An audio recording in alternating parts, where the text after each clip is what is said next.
For a child has been born to us, a son given to us. Authority rests upon his shoulders, and he is named Wonderful Counselor, Mighty God, Everlasting Father, Prince of Peace.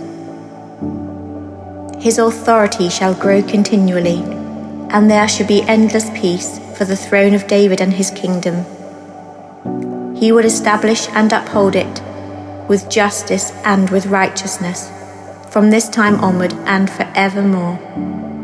The zeal of the Lord of hosts will do this. I remember well the euphoria and joy that I felt following my academic successes, whether that be in school, college, or university. In those moments when opening the letters, I go from tension and nerves to relief. All of my hard work has paid off, and I just beam with pride. Every sleepless night writing an essay on Quakers, to all of the time I have given up procrastinating or playing computer games. For a short time after, I sat back and relaxed, making up for lost time in all that I had given up. For just a moment, life seemed perfect. I impressed myself, my peers, my family, and ultimately did everything that I had been told would lead to success and happiness. And yet, despite all of this, life doesn't always pan out the way that you want it to. Following that momentary high and relief, reality hits in and is very much contradictory to how I imagined my life would be. After achieving my A-level grades, the university that I had set my heart on going to still would not take me in, despite achieving the requirements. Once I'd completed my undergraduate course, I presumed that I'd be able to stroll into a graduate program, no problemo. However, I happened to graduate during the COVID pandemic in 2020, and thus everyone was applying for the same limited number of jobs as I was.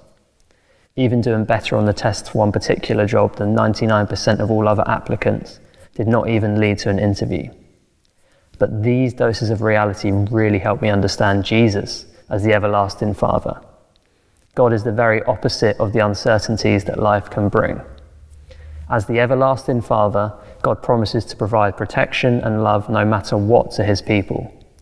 In the book of Ezekiel, as the perfect shepherd, God promises to bring back the strayed and strengthen the weak. Moreover, Jesus has shown how he is the good shepherd by laying down his life for us on the cross. The kings of Israel may have failed to provide protection and security to their people, but God has not and is willing to achieve this whatever the cost. I will never leave you nor forsake you, he promises.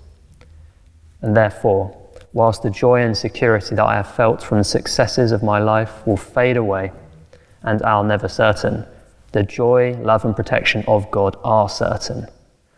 Jesus' love for me began before I even acknowledged his existence and will never end.